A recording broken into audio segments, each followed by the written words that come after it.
Hi everyone, hope you're doing good, and today I'm going to be constructing my ultimate Iron Maiden post-2000s album. Now, I come up with this idea mainly because Iron Maiden's newer albums are just simply too long. Steve Harris just has a problem making an album that's under an hour. I don't know, he just really struggles for some reason.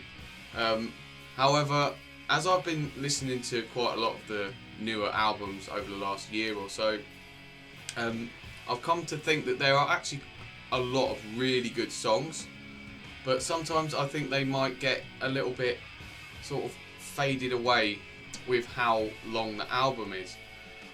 So basically what I wanted to do was compile an album reminiscent of the classic 80s albums, but using a lot of the post-2000 songs from the 2000s albums. And basically my whole aim for this is to just show Iron Maiden that you can make a really great album by cutting it down. And I'm looking at you, Steve Harris, because yeah, write shorter songs. Yeah, before we get into the video, if you're new and you're not subscribed, please consider subscribing for more guitar and rock and metal music content. Please like and share with anyone who you think might like my videos. All feedback is massively appreciated, and a massive thanks to everyone who's subscribed already. Really appreciate all your continued support. And now, without any further ado, let's just get straight into this video. So first things first, I just wanted to go through the steps on constructing my album. So I originally was going to go for 10 tracks, but my original draft came to about 58 minutes. And I was thinking that just defeats the whole point of this exercise, because we're trying to get it a lot less than an hour, and my album just was, just under an hour. So in the end, I decided I was going to cut it down to 8 tracks, so it fits the classic bill of 8 tracks on an album. And I targeted a runtime of about 40 to 50 minutes. These songs are not necessarily my top 8 Iron Maiden songs from the modern era, but I just felt that these songs were the best ones that fit the album, and I do really enjoy them as well, but I just wanted to pick songs that would fit well and make a nice flowing album. And also I didn't want to make it mandatory to have a song from each album, because I just felt that that was impossible to do, because there are quite a lot of great songs off each album. I also made a decision to have a variation of song lengths. Instead of having like a load of like short songs, I wanted to have a nice variation. So in the end, I went with having 3 songs that are less than 5 minutes long, 2 songs that are in the 5 to 6 minute mark, and then the other 3 songs being 7 minutes and over. But fortunately I've not gone with any 10-minute songs, because we don't need any of those, Steve Harris. Yeah, after that I devised a little short list of tracks that I thought about picking for each section. So the songs that I picked for the less than 5 minute songs include The Fallen Angel and The Wicker Man from Brave New World, Wildest Dreams and Rainmaker from Dance of Death, and Different World from A Matter of Life and Death. The songs in the 5 to 6 minute mark, I picked These Colours Don't Run from A Matter of Life and Death, El Dorado and Mother of Mercy from The Final Frontier, Speed of Light from The Book of Souls, and Stratago from Senjutsu. And the 7 minute plus songs that I had on my shortlist included The Nomad from Brave New World, The Longest Day and The Reincarnation of Benjamin Brieg from A Matter of Life and Death, and Passchendaele from Dance of Death. So now I'm going to talk you through my track listing for my ultimate post-2000s Iron Maiden album.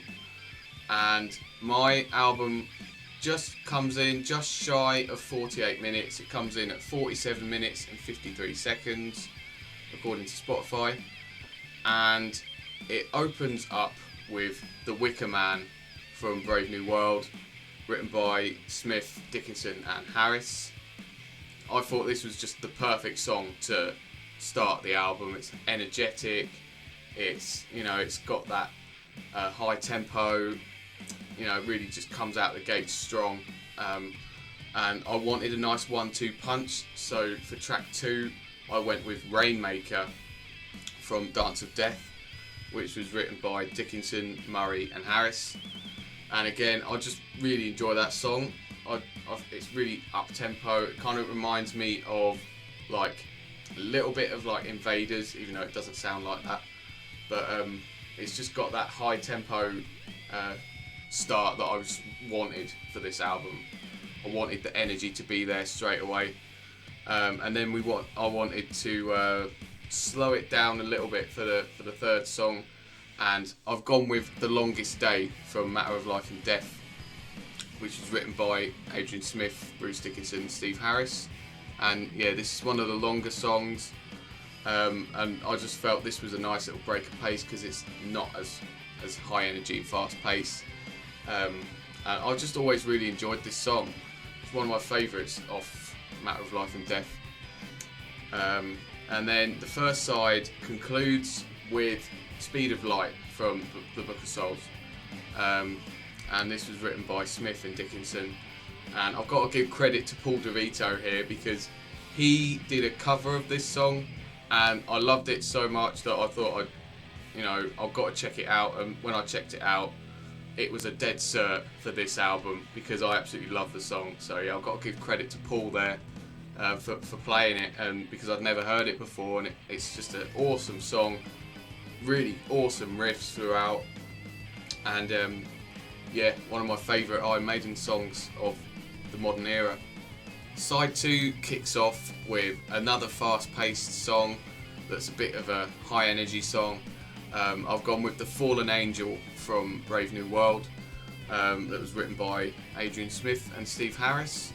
And again, I just really like how this song just starts off with that opening riff. Is really cool. And I really like the chorus in the song, and there's some fantastic guitar solos throughout, which really makes the song, great in my eyes anyway. I just really like the song. It's a fun song and a really good way to start off the second side. Track 6, I've got The Reincarnation of Benjamin Brieg, which is from A Matter of Life and Death and written by Dave Murray and Steve Harris. And again, this is a really long song, and to be fair, the outro is not needed, but when the outro is paired with the song I've got at track 7, it makes a bit more sense. But I just really love the riffing on this song. There's an absolute ton of really awesome riffs that they just compiled together to create this song, and I really enjoy it. I think it's quite heavy as well in parts. There's quite a lot of heavy riffing as well, and a song that had to make it for me. Moving on to track 7, as I said, El Dorado from The Final Frontier. I think it's my favourite song from The Final Frontier. I don't know if anyone else agrees or not with that, but I just really enjoyed the song. It's got some really cool riffs, decent enough chorus in it, and I like the way how the song starts and ends with almost like the drums go crashing and everything, and that's what I was thinking when I listened to Reincarnation of Benjamin Brieg and then it goes straight into El Dorado. that sort of softness at the end of Benjamin Brieg, and then it goes into, and I thought, oh yes, that's perfect. So that's kind of why I put that there, and I just felt that it worked really well with the album, and it's a song that I do enjoy. So yeah. And again, that one was written by Bruce Dickinson, Adrian Smith and Steve Harris. There's a running theme with Adrian Smith here. And then the last song, I wanted to end it with an epic sounding song, like Peace of Mind ends with To Tame a Land, and Power Slave ends with Rhyme the Ancient Mariner. I wanted to do something similar, and I thought the best song for that was Passchendaele from Dance of Death. I just think that song is the perfect song to end an album with, because it's epic. It starts off quite slow. I really like what Adrian Smith does, that little tapping technique on the start. I think it's really cool, and I like the way how it builds. The song really builds, and then it hits its climax, and there's some really cool riffs throughout. There's a fantastic guitar solo in the middle of the song, and yeah, I just felt that song was just perfect to have at the end, especially with the little motif at the end. The way it just fades out like that is just perfect, and the perfect way to end the album for me. If you'd like to check out my ultimate post-2000s Iron Maiden album, you can check it out on Spotify. I've got a picture of it here on Spotify, and I'll have a link in the description. If you have Spotify and you want to listen to it, you're more than welcome to check it out through the link and see if you agree with me or not with my list. So that was the video going through my ultimate post-2000s Iron Maiden album. I'd love to know what you think of it, and as I just said, check it out in the link below, and yeah, I'd love to know your thoughts on what you think of my album, and anyone out there that disagrees with it, or just in general, I challenge you to have a go at this yourself. Make a response video if you want, or in the comments section down below. See if you can create a better album using the rules that I've applied here with mine. See if you can make a better one than me. I challenge you. So yeah, please let me know all your thoughts in the comments below and your ultimate album. And yeah, if you got this far, thanks ever so much for watching. Really appreciate it. And until the next time, keep it metal.